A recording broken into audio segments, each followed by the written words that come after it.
Today we're going to take a look at building a small workout platform and bar for a resistance band setup. We're going to need just a couple of tools for this job, just a tape measure, a drill, and a pencil or marker.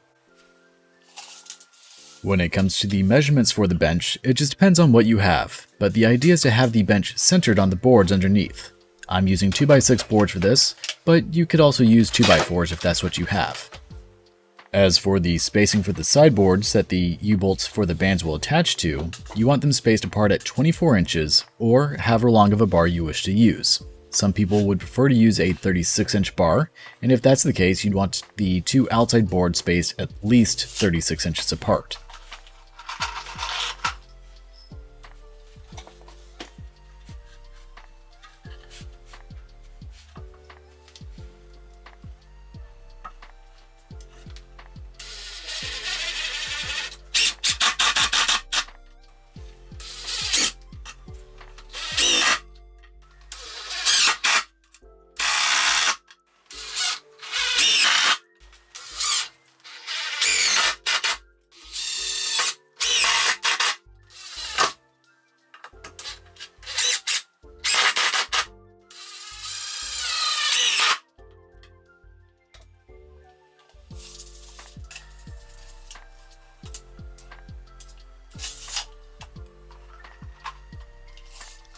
After you have the first two boards screwed down, go ahead and measure how far apart they are so you can make sure they're squared and even for the other side. Go ahead and take your measurements from the other side and mark it on the bottom here so we can make sure it's square, and then go ahead and put your screws in. I'm just using some spare 2.5-inch screws I had laying around and putting 4 screws in each piece.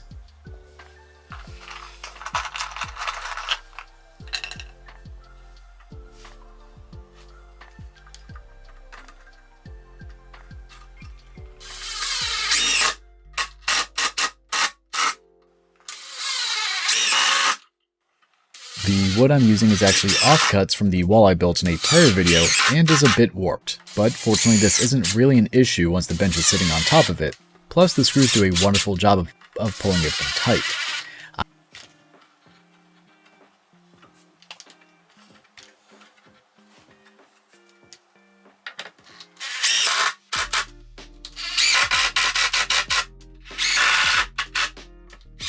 I did end up adding a couple of additional screws to the right side because a couple of the screws went down a bit further into the wood than I would have liked in order to remove some of the bowing of the wood.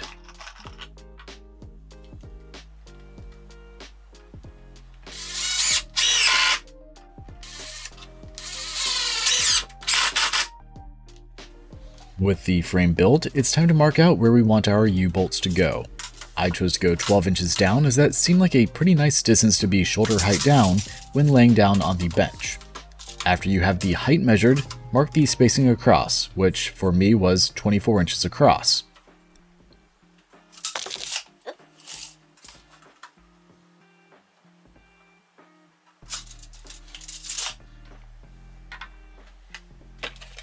Once it's all marked out and ready to go ahead and grab your U-bolts and fight with the packaging for at least 5 minutes, trying to get them out.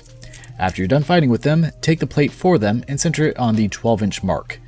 The plate should be around 3 inches long, so if you mark the center point of the plate, you can place that on your 12-inch mark and then mark the holes for the bolts to go through.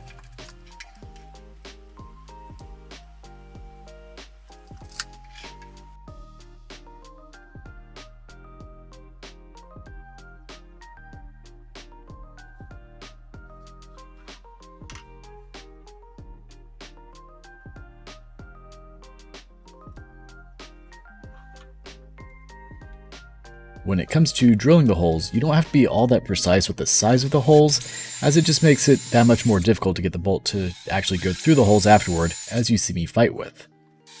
One method to help get the U-bolts in is to actually squeeze them a little bit, and it should help them slide into the holes with a good bit less resistance.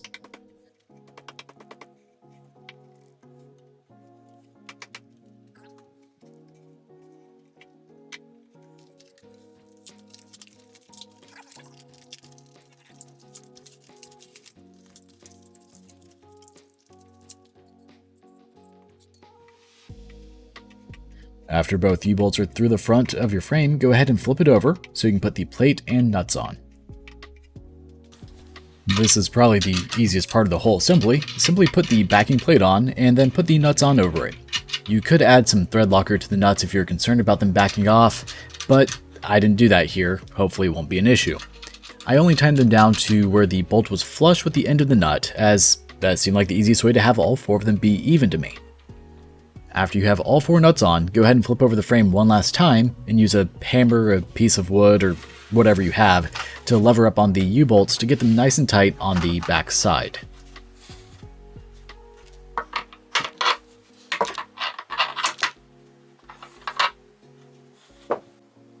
Now it's time to assemble the bar. For this, we'll need a few items that cost around $30 to buy. We'll want the 24 or 36-inch bar that's 3/4 of an inch thick, 2 3/4 to 1/2 inch reducers, 2 1/2 inch by 1 1/2 inch long steel nipples, 2 1/2 inch steel caps, and 2 1/2 inch quick links. You can also add on athletic wrap once it's all said and done to have a better grip on the bar as well. The idea for this was found online from runbrianrun.com, and I will link his website down in the description below.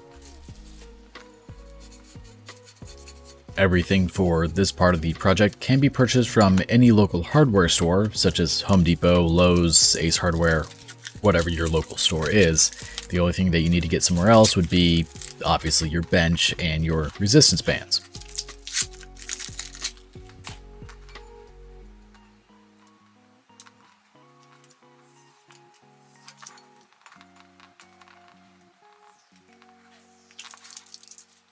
The assembly is pretty quick and easy.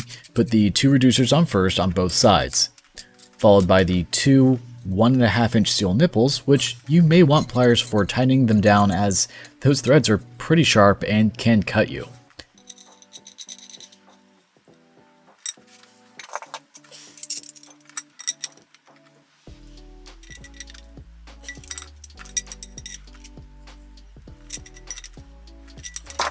Then follow it up with the 2 links and cap it all off, pun intended, with the 1/2 inch caps. Now would also be a good time to wrap the bar with your athletic wrap of choice, as it's much easier to do it with none of the resistance bands attached.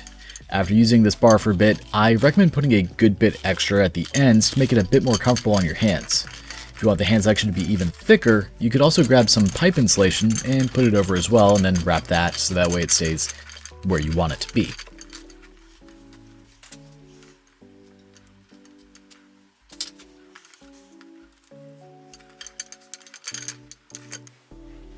So with it fully completed, it's time to test it out.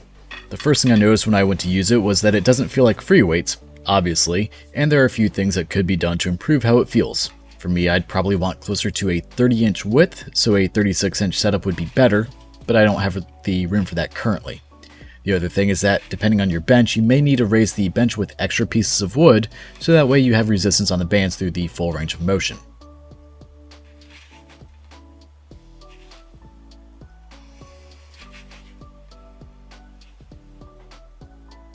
But that's all I've got for this one, and I hope you guys enjoyed the video. If you like the content I'm putting out, make sure to like, comment, share, subscribe, and don't forget to hit the notification bell to stay up to date with new content as it comes out. Thanks so much for watching. Take care.